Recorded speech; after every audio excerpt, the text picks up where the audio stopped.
Bienvenidos un día más a los estudios que hacemos con el método inductivo, que significa versículo por versículo. Hoy vamos a estudiar en esta serie de los profetas menores, Miqueas. Vamos a hacer la introducción y el capítulo 1. Así que si tú estás siguiendo esta serie, como sabrás, es la quinta carta o el quinto libro de los 12 libros que se denominan los profetas menores. Lo vamos a estudiar todo, versículo por versículo.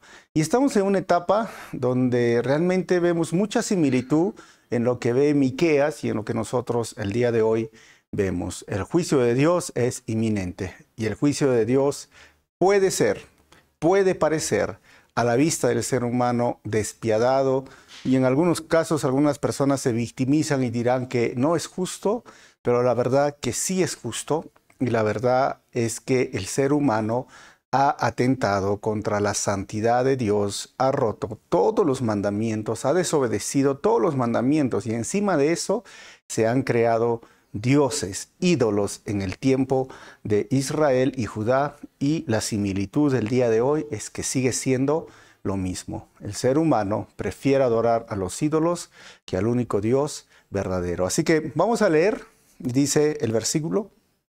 El Señor le dio el siguiente mensaje a Miqueas de Moreset durante los años cuando Jotán, Acaz y Ezequías eran reyes de Judá. Las visiones que tuvo tenían que ver con Samaria y con Jerusalén. Atención, que todos los habitantes del mundo escuchen, que oiga la tierra y todo lo que hay en ella. El Señor soberano hace acusaciones en contra de ustedes. El Señor habla de su santo templo. Miren, viene el Señor, sale de su trono en el cielo y pisotea las cumbres de la tierra. Las montañas se derriten debajo de sus pies y se derraman sobre los valles como cera en el fuego, como agua que desciende de una colina. Y el versículo 5 dice, ¿por qué sucede esto? ¿Es a causa de la rebelión de Israel? Sí, por los pecados de toda la nación.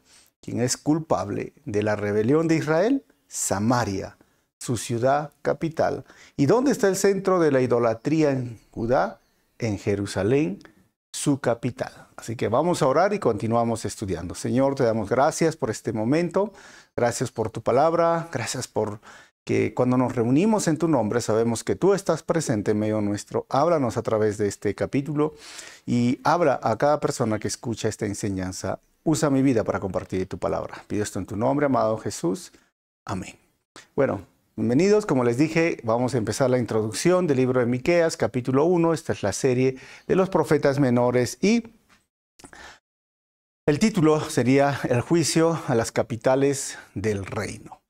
Para entender un poquito el contexto panorámico, mejor dicho, dónde se ubica esta carta, recuerda que el reino ha sido dividido. Tenemos el sur, que se lo conoce como Judá, cuya capital es Jerusalén. Tenemos el norte, que es Israel, cuya capital es Samaria. Entonces, ya en este momento el reino está dividido.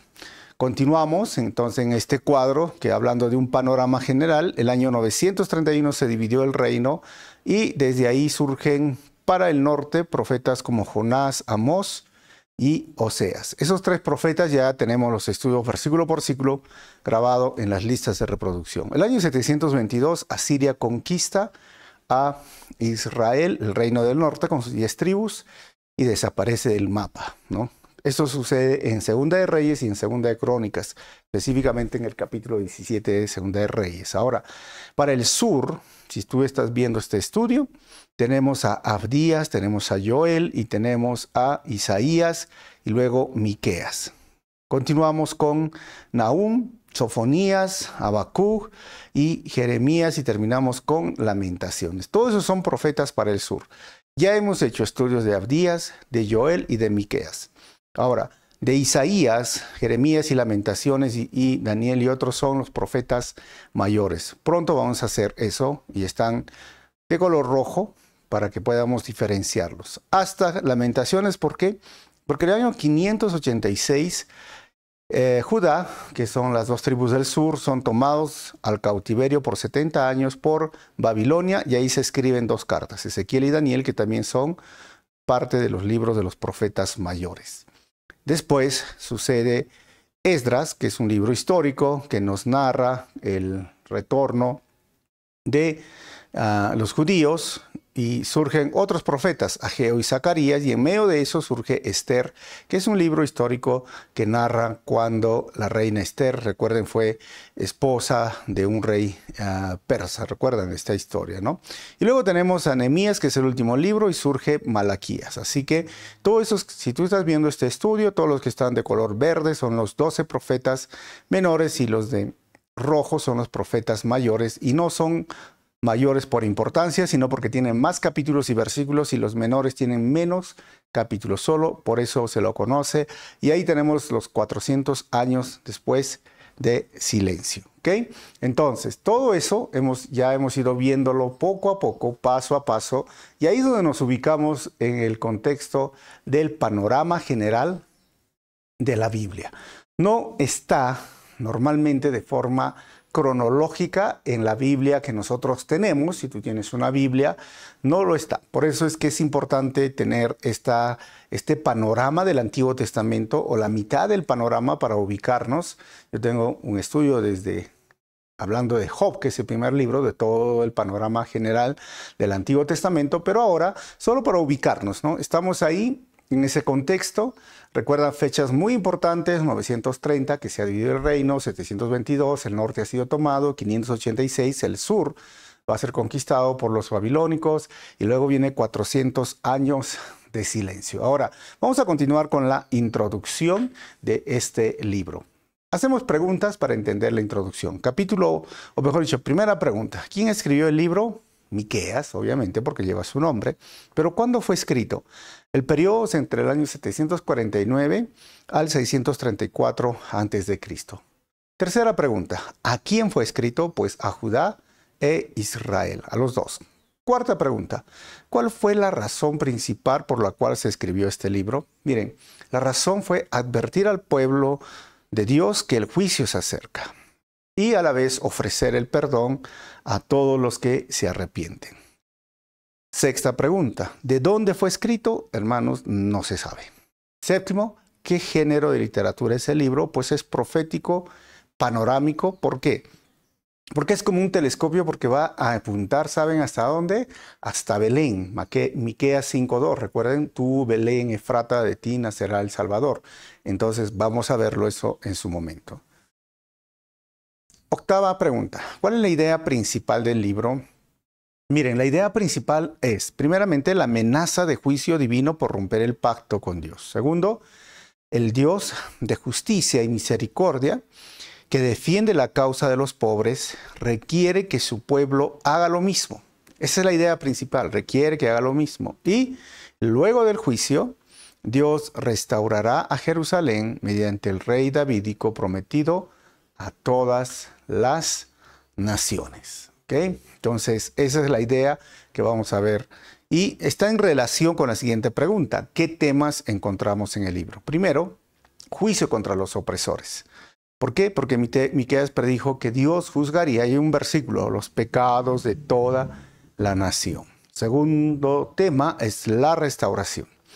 Después del juicio, Dios perdonaría y restauraría a su pueblo misericordiosamente, versículos capítulos 7 y 9, los haría volver de su exilio en Babilonia, capítulos 4 al 10, 4-10, y restauraría el liderazgo de Jerusalén, capítulo 4, versículos 9 al 13. Ahora, tercer tema que vamos a encontrar es la justicia.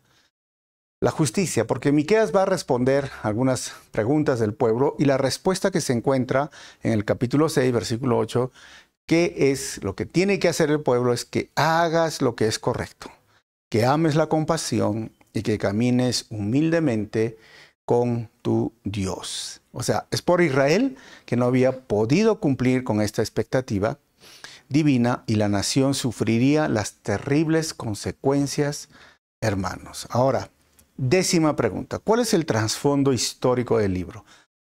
Como hemos visto, Miqueas vivió durante el tiempo de Isaías. Isaías es un poquito más antes, pero son parecidos ahí. Isaías es uno de los profetas mayores. Otro parte del contexto es que él profetizó tanto la destrucción de Israel como la de Judá poco tiempo antes de que el juicio cayera sobre Israel, recuerden, año 722. Desarrolla también su ministerio cerca de Gat, que es la frontera básicamente del norte y del sur. ¿Y en qué época? Ese es el trasfondo histórico, pues de los reyes de Acaz, Jotán y Ezequías. Una época que era turbulenta, con reyes cayendo y levantándose, y algunos diciendo todo lo contrario. Y recuerden, profetiza la destrucción de Samaria y la presencia en el año 722. Y Miqueas profetizó la caída de Damasco en el año 720 o 32 antes de Cristo. Ahora, para entender un poco más el panorama histórico, político y religioso, miren, todavía habían estos reyes de Asiria que estaban a punto de conquistar Samaria o Israel. Tenemos, por ejemplo, del año 780 al 770 a Salmanasar, tenemos a Usurdán III, tenemos a Asumirari del 755 al 745, pero es muy importante este Tiglat-Pileser III, que reina del 745 al 727, y Salmanasar V del 727 al 722, porque ellos son los que conquistan Israel. Ahora, ¿cuáles son los reyes de Israel? O sea, los reyes del norte en esta temporada. Joás, que gobernó del 798 al 782. Jeroboam II, 793-773. Jeroboam fue un rey malo. Zacarías. Salum, que gobernó un mes. Y Menahem. Y luego tenemos a Peca. Y luego tenemos a Oseas. Todos ellos, hermanos, saben que fueron reyes muy malos. Por eso es que las 10 tribus del norte fueron llevados cautivos por el rey Salmanasar V y Asiria en el año 722. Ahora, Miqueas y los profetas de su época, de los reyes del norte. Estaba Eliseo, estaba Jonás, Amós y estaba Oseas. Ahora, si tú estás viendo este estudio, mira, lo estoy marcando la época donde estaba viviendo Miqueas. ¿Quiénes eran los reyes de Judá? Como les dije, Amasías, un rey malo. Luego Usías, sí, malo también. O Azarías, perdón. Usías, bueno, pero murió de lepra, bueno y malo, no sé. Jotán, su hijo, pero Acaz fue el perverso. Acaz trajo la idolatría a Judá y es por eso que él profetiza para que se arrepientan. ¿Ok? O sea, los reyes anteriores muy buenos. Los profetas de Judá, en esa época, ya hemos visto Joel, está Miqueas y ahí está Isaías, ¿no? Entonces ahí vemos cómo básicamente nos podemos ubicar tanto en el contexto histórico, político, religioso, con los reyes de Asiria que conquistaron el 722, los reyes del norte, profetas del sur y reyes del sur. Ese es el periodo que gobierna, mejor dicho, que profetiza, no que gobierna, Miqueas. Obviamente este rey Acaz era muy malo para Judá, para el reino del sur. Israel, ya les expliqué cuando enseñamos estas 3 primeras cartas, o libros, mejor dicho, era terrible. Entre ellos se asesinaban, se traicionaban, gobernaban un mes, 6 meses, un año. Fue por eso que ya este reino fue destruido el año 722. ¿Ok? Entonces ya tenemos el contexto, y ahora vamos a ir viendo cuál es el bosquejo de este libro. Por ejemplo, el juicio sobre Samaria, del versículo 1 al versículo 7. Y vamos a ver el juicio sobre Judá desde el versículo 8 hasta el 16. ¿Ok? Y antes de empezar con el versículo 1, sí me gustaría tener un panorama general del libro. El libro lo podríamos dividir en 3 partes, ¿no? Por ejemplo, un anuncio de juicio, que sería el capítulo 1 y el capítulo 2. Un contraste entre los reinos, capítulos 3 al capítulo 5, y un caso contra el pecado y una promesa de restauración, capítulo 6 al 7. Este libro solo tiene 7 capítulos, ¿ok? ¿Qué vamos a ver en la primera parte? Un anuncio de juicio. Atención, que todos los habitantes del mundo escuchen, como dice Miqueas 1:2, ¿no? Ese es el anuncio del juicio. ¿Qué más? La destrucción de las capitales y las razones para el juicio, en los 2 capítulos. En la segunda parte, un contraste entre los reinos, capítulos 3 al 5, ¿qué sería? Escuchen, líderes de Israel, Miqueas 3:1. ¿Qué más vamos a ver? La corrupción humana y la restauración divina. En la tercera parte, un caso contra el pecado y una promesa de restauración, capítulo 6 al 7, es igual, Miqueas 6:1, escuchen lo que dice el Señor. O sea, ¿qué vamos a ver? Dios presenta una acusación formal, después la espiritualidad auténtica, vamos a ver los pecados del pueblo y la misericordia de Dios. ¿Cuál es el tema que corre todo este libro? Miqueas muestra que una verdadera relación con Dios está indisolublemente unida a cómo nos tratamos unos a otros. Contrasta los reinos pecaminosos de Judá e Israel con el reino justo y mesiánico de Dios que va a venir. Ese es el tema que corre todo el libro, ¿no? Versículo clave, Miqueas 6:8.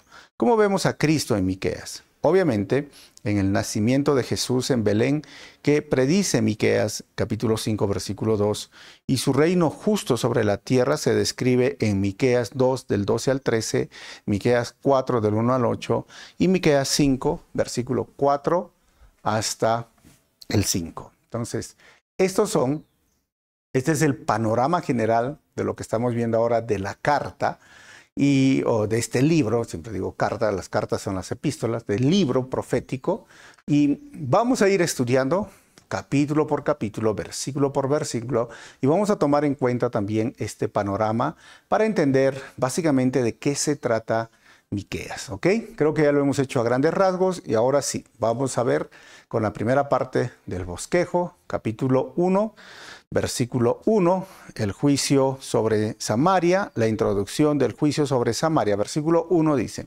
el Señor le dio el siguiente mensaje a Miqueas de Moreset, durante los años cuando Jotam, otra vez Acaz y Ezequías eran reyes de Judá.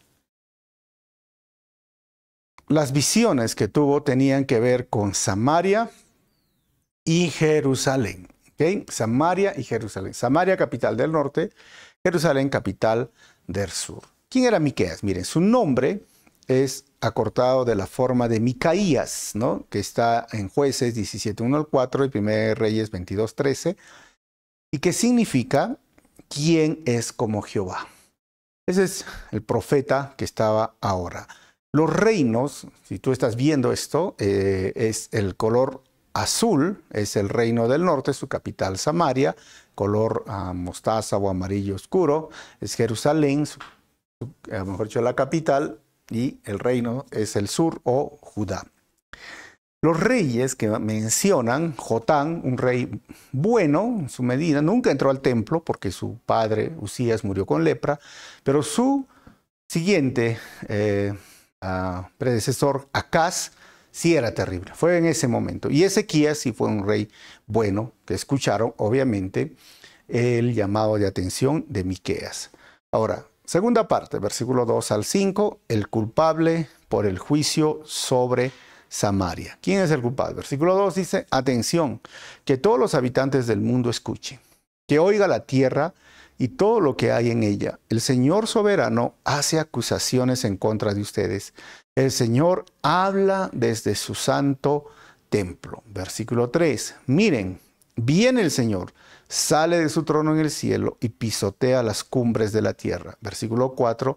Las montañas se derriten debajo de sus pies y se derraman sobre los valles como cera en el fuego, como agua que desciende de una colina. Versículo 5. ¿Y por qué sucede esto? Es a causa de la rebelión de Israel. Y es toda la nación, ¿no? Sí, por los pecados de toda la nación. ¿Quién es culpable de la rebelión de Israel? Samaria, su ciudad capital. Otra pregunta hace el escritor. ¿Dónde está el centro de la idolatría de Judá? En Jerusalén, su capital. Uno de los puntos que se ve acá de la idolatría, el pueblo de Israel siempre fue idólatra. Siempre levantaban becerros o adoraban a Baal, Asterá. Así que lo primero que denuncia acá Miqueas es la perversión de la adoración. Que ya lo hemos visto, versículo 7. Ahora capítulo 3, versículo 5 al 7. 3:11. Capítulo 5, versículo 12. Y lo segundo es la injusticia hacia los demás, que se ve en el capítulo 2, versículo 1, capítulo 2, versículo 2, versículo 8, 9, del capítulo 2, capítulo 3, versículo 2, versículo 3, en versículo 9 al 11, y el capítulo 7, versículo 2 al 6, ¿no? Son todos estos que estamos leyendo y describiendo razones por las cuales dice, ¿sabes? ¿Quién es el culpable? Pues toda la nación, ¿no? Culpables de, como ya les expliqué en la introducción, de estos dos temas. Han desviado la verdadera adoración tras los ídolos. Siempre fueron idólatras. Y por los otros libros ya hemos visto cómo se desviaron. Adoraron a Baal, Astarot, Astaret, Baal Peor, o sea, todas las formas de dioses ajenos e ídolos lo hicieron. Ahora, Dios es un Dios justo, es un Dios misericordioso. Dios no tiene, miren, nada de xenofobia, que significa ese odio a veces a los extranjeros. No hay racismo, que tiene que ver con el odio o la discriminación por el color de piel. No hay sexismo, también por la discriminación por si eres hombre o eres hombre.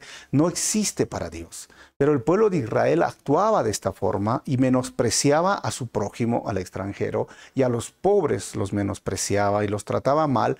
O sea, no había la justicia. Esto era razón por lo cual venía el juicio de Dios.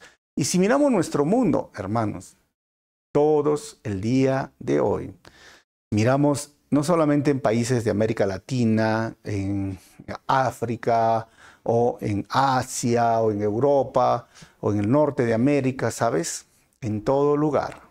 Hablo con muchas personas y sienten xenofobia, sexismo, racismo, todo eso, ¿no? El clasismo, si eres pobre, rico, ignorante, o no tienes, o tienes mucha educación.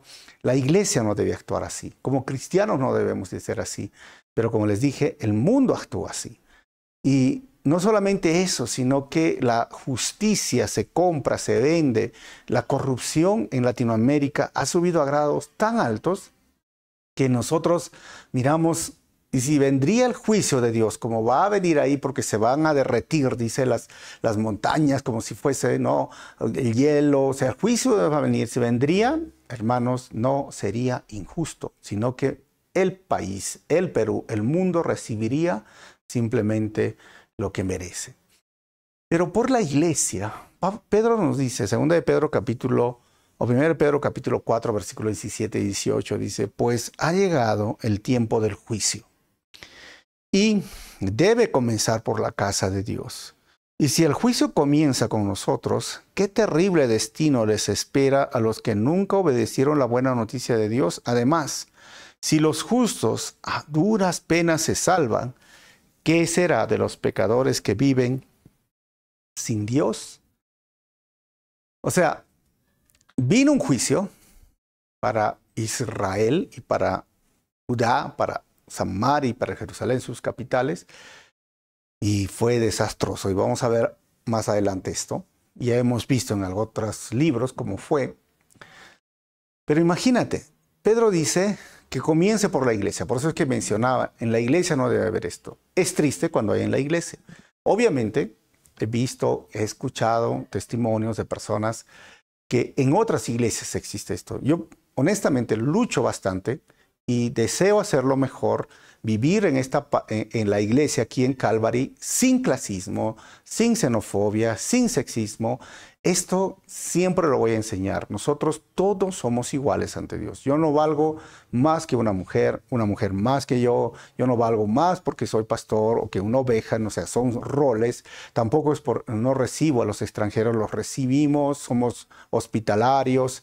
Y es más, tratamos a todas las personas, así que tengan un grado de instrucción, básico, o que tengas o seas magíster, no sé, queremos tratarlos a todos por igual. Pero si tú eres de las personas que todavía estás luchando con el clasismo, sexismo, o ya sea xenofobia, o ya sea el racismo, honestamente piensa muy bien si estás representando a Cristo. Si eso es tu deber. Por eso dice, el juicio empieza por la iglesia. Como iglesia no debemos de ser así. Y te animo a que te quites todo eso, porque al final todos somos iguales delante de Dios. Y si es por cuestiones de piel o color de piel, hermanos, todos venimos de una sola sangre, dice el libro de Hechos. Todos tenemos el mismo color de sangre y solo tiene que ver con la melatonina. O sea, simplemente es un tema de pigmentación, pero no te hace mejor ni te hace peor si algún día tú te sientes mal por el color de piel. O sea, esos son temas de la naturaleza caída, temas de la sociedad corrupta, del mundo caído, y ojo, no debe de haber en la iglesia. Israel cayó en esto y el juicio de Dios iba a venir. Ahora, el tercer punto de este bosquejo, del versículo 6 al 7, el resultado del juicio sobre Samaria. Dice el versículo 6, así que yo, el Señor, haré de la ciudad de Samaria un montón de escombros, hermanos. Sus calles serán aradas para plantar viñedos. Haré rodar las piedras de sus paredes hacia el valle hasta dejar al descubierto sus cimientos. O sea, cuando vino, hermanos, los asirios quemaron, destruyeron, hasta echaron sal en algunas partes de la tierra para que no brote. Los llevaron como esclavos, mezclaron con otros pueblos su linaje, que era muy sagrado para los judíos, y abandonaron la ciudad. La ciudad quedó hecho escombros, tal como dice el profeta. Recuerda esto, hermanos, cuando Dios quita su gracia de la humanidad, solo quedará una desgracia para la humanidad. Muchas veces los seres humanos están muy seguros con el dinero que tienen, muy seguros con el sistema militar que tienen, muy seguros a veces con la política, el trabajo, pero sabes, hermano, todo esto es por la gracia de Dios, la gracia inmerecida. La Biblia dice que el sol sale para buenos y malos, o hace llover para buenos y malos. Se llama la gracia común.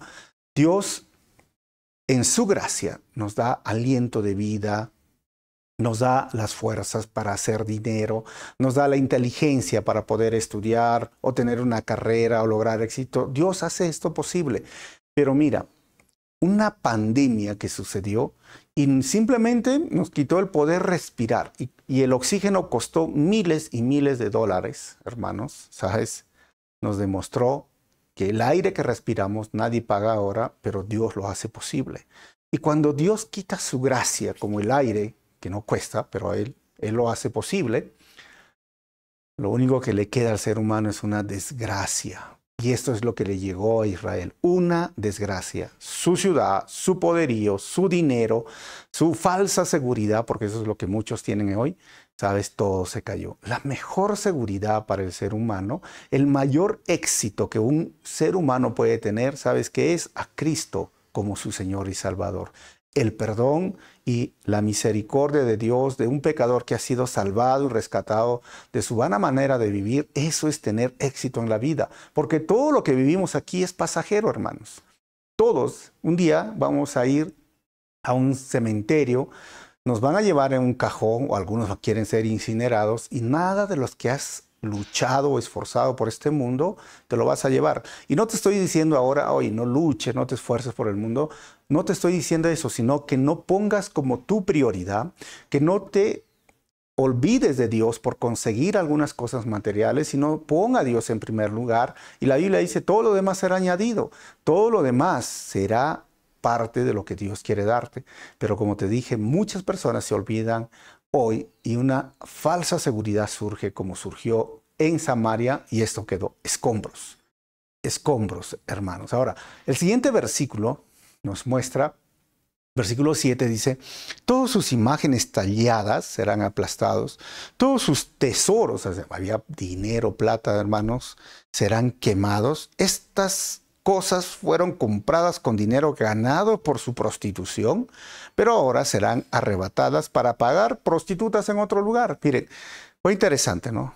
Cuando llegaron, destruyeron sus ídolos, porque los ídolos no se pueden defender. Como dice el profeta, tienen ojos, pero no pueden ver, tienen manos, pero no pueden tocar.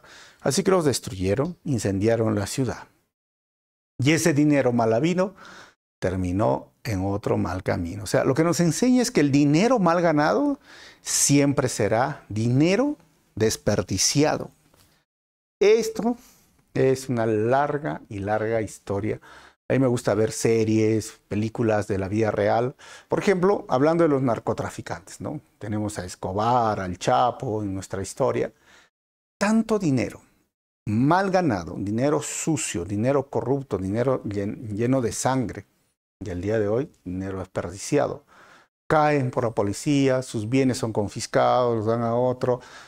Y hoy día, por ejemplo, el Chapo sigue en condena y no cosa de nada de lo que tanto hizo daño y trabajó de una mala manera. O sea, eso es lo mismo.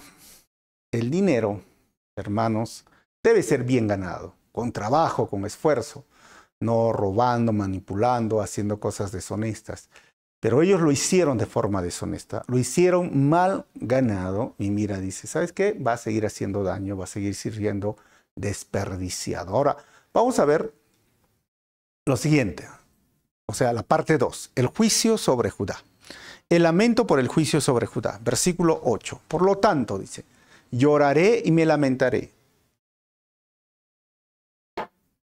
Andaré descalzo y desnudo, aullaré como un chacal y gemiré como un búho. El profeta se pone en una actitud, hermano, sentimental y dice, voy a aullar, voy a llorar. Versículo 9. ¿Por qué? ¿Por qué? Le preguntamos, versículo 9, dice, pues la herida de mi pueblo es demasiado profunda para sanar.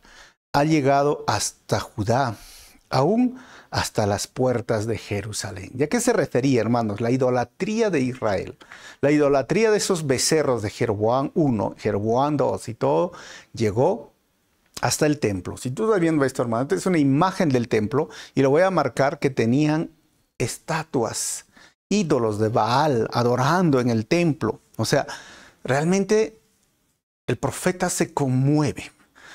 Y esto es algo muy interesante que deberíamos nosotros entender, ¿no? Un profeta habla de parte de Dios. Hoy un pastor, un predicador, habla de parte de Dios cuando preparamos el mensaje. Y es interesante, ¿no? Cuando hablamos de parte de Dios, muchos predicadores pueden denunciar el pecado, pueden, mira, ver el problema, pero muchas veces se quedan ahí. Pero deberíamos conmovernos por los pecadores, no solamente, como decía el pastor Chuck Smith, él decía que en sus primeros sermones quería hacer sentir mal a todos, así lastimados, lanzaba, como decimos, palo, ¿no? Sus mensajes eran puro palo, pa, pa, pa.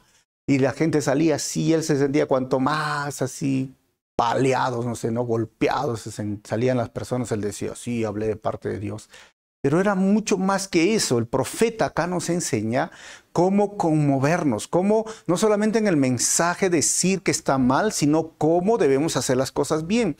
¿Qué debemos hacer? Por eso es importante trabajar la exégesis, la hermenéutica y la homilética, o observar, interpretar y aplicar OIA, el método inductivo, porque si no suena en un mensaje legalista, en un mensaje a veces que simplemente te jala las orejas, te llama la atención, pero no te da una forma de hacer las cosas o no te da un plan de acción. El profeta acá se conmueve y dice, aullaré como un chacal. O sea, voy a llorar, voy a hacer esto. ¿Por qué? Porque el tema es el pecador. ¿Y sabes qué, hermano? Mira, el predicador no solo debe de exponer y denunciar el pecado, debe de dolerse por el pecado. O sea, el predicador no solo debe de exponer y denunciar el pecado, debe de dolerse por el pecado. Por el pecador, por aquella persona, por aquel hombre, por aquella mujer o aquel niño. Nuestra forma de enseñar dice mucho de cómo podemos explicar el texto, pero cómo podemos aplicar y llevarlos a un plan de acción, sea esposo, esposa, padre, madre, joven, señorita, porque esa es la idea. Al final, nosotros también debemos de seguir orando como predicadores por aquellas personas que escuchan el mensaje. Esto nos enseña Miqueas, ¿no? Como un predicador, como un profeta. Ahora, la siguiente parte la quinta parte sería, ¿no? Capítulo 10, versículo 6, 10 al 16, la segunda parte, ¿no? La deshonra por el juicio sobre Judá. Versículo 10. No se lo digan a nuestros enemigos en Gat, no lloren en absoluto. Ustedes, pueblo de Beelefra, revuélquense en el polvo para mostrar su desesperación. 11. Ustedes, pueblos de Zafir, vayan como cautivos al destierro, desnudos y avergonzados. El pueblo de Sanaán no se atreve a salir de sus murallas. El pueblo de Bedesel gime porque su casa no tiene apoyo. Fue como llegó ahora esta desgracia para ellos. El pueblo, versículo 12, de Marot con ansias espera la ayuda. Sin embargo, solo le espera amargura, porque el juicio del Señor llega a las puertas de Jerusalén. 13. Enganchen los caballos a sus carros y huyan, pueblo de Laquis. Ustedes fueron la primera ciudad de Judá que siguió a Israel en su rebelión e hicieron caer a Jerusalén en pecado. Entonces,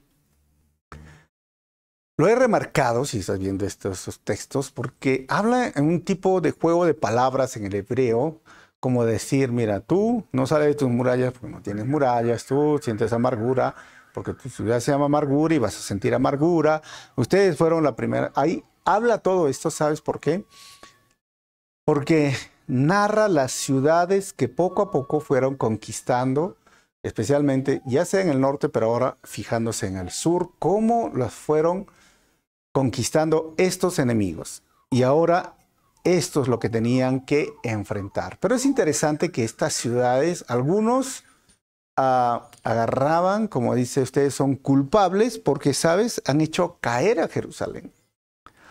Y el pecado es así, ¿no? O sea, a veces el pecado, yo lo pongo así, el pecado es contagioso, pero la santidad no es contagiosa. ¿Cómo así?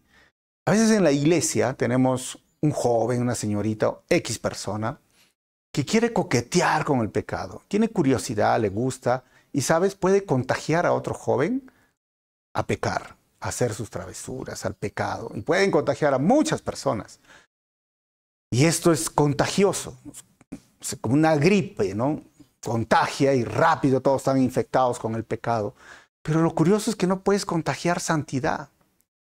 Porque eso es algo especial y único. Tú no puedes agarrar y decir con santidad, oye, te animo. Y normalmente las personas cuando dicen, oye, ¿por qué no venimos y oramos y ayunamos juntos? ¿Ayunar? Oye, pero ¿por qué no vamos a la disco? Ay, ¿qué ha dicho? Y si se entera el pastor, y si no, y les llama la atención, los contagia, y qué tal si le digo al otro, o sea, ¿te das cuenta? Esto es triste, y esto es lo que hacían estas personas. Contagiaban, llevaron, eran muy mala influencia, y es por eso que fueron conquistados y derrotados, tristemente, todo esto. Versículo 14, den regalos de despedida a Moreset Gat, porque no hay esperanza de salvarla. La ciudad de Aksib ha engañado a los reyes de Israel. 15, oh gente de Maresa, yo enviaré un conquistador para tomar su ciudad, y los líderes de Israel irán a Adulán. Mira que los líderes de Adulán, sí. ¿Por qué? Porque cuando conquistaron la ciudad del norte, los líderes también tuvieron miedo y fueron a Adulán, que era una cueva donde se refugiaron el ejército de David en el tiempo de Samuel. Ahora, versículo 16, oh pueblo de Judá, rapen sus cabezas en señal de aflicción, porque sus amados hijos les serán arrebatados. Rápense hasta quedar calvos como un buitre, porque sus pequeños serán desterrados a tierras lejanas. Interesante, ¿no, hermanos? Cómo el profeta nos narra esta historia, porque dice, primeramente, él siente ese dolor. Como les dije, el predicador se conmueve por el pecador, no solo por el pecado, de denunciar el pecado. Y él dice, andaré como desnudo. Y no, ojo, no significaba que estaba desnudo en el contexto que nosotros conocemos, sino que los judíos podían decir que estaban desnudos cuando usaban una pequeña bata, ¿no? Porque ellos no tenían ropa interior, ¿no? Muchos. Una bata porque usaban solamente una muda de ropa, ¿no? Entonces, pero aquí les muestra y les dice con esa forma, ese juego de palabras a cada ciudad, que les iba a tocar esto. Pero llega un punto donde les dice, tanto, especialmente para Israel y Judá, sus hijos. Primero es Israel, 722, pero después iba a venir. Por eso decimos profecía como telescopio, ¿no? Ahora y más adelante. Ya lo voy a presenciar, 722, pero el año 586, cuando vino Nabucodonosor, hermanos, destruyó todo Jerusalén, quemó la ciudad. Y era esto lo que les advierte, que el dolor, el sufrimiento de un padre, de una madre. Tú puedes preguntar, si tú eres papá, mamá, vas a estar de acuerdo conmigo, pero si eres hijo todavía no vas a entender. Pero el mayor dolor, el mayor sufrimiento que un padre, una madre puede experimentar es ver a sus hijos sufrir. Es ver a sus hijos llorar de dolor. Y eso es lo que les dice el profeta. Yo lloro, yo sufro, voy a andar hasta desnudo, voy a aullar como un chacal. ¿Sabes por qué? Porque ustedes van a ver a sus hijos sufrir. O sea, el sufrimiento, como un padre dice, yo lo puedo soportar el hambre, el frío, todo, pero a mi hijo, mi hija, o sea, y eso es lo que les advierte acá el profeta. El juicio va a ser tan severo que mejor rápate la cabeza de dolor. O sea, hermanos, ¿sabes? El mayor sufrimiento de un padre o de una madre es ver a sus hijos sufrir. Y ellos tenían que experimentar esto por su desobediencia, por su idolatría, por olvidarse del único Dios y por caer en esos problemas. Vamos a terminar con 4 conclusiones, lo que hemos visto el día de hoy. Lo primero es que la peor desgracia para el ser humano empieza cuando Dios quita su gracia protectora. Eso lo hemos visto.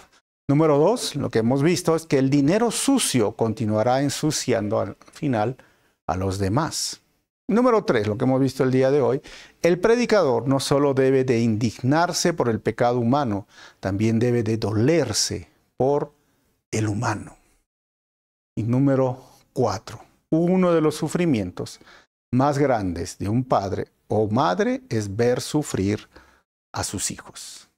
Así que así empieza con este último versículo, hablándonos de la gravedad o el grado de sufrimiento y dolor que iba a venir porque desobedecieron a Dios, rompieron sus leyes, se fueron tras ídolos y es más, la injusticia reinaba en ese momento en el sur por Acaz, en el norte por Jeroboam, por todos, Menachem y todos, Peca y todos ellos que se pervirtieron, pecaron depravadamente, se olvidaron de Dios y las consecuencias llegaron.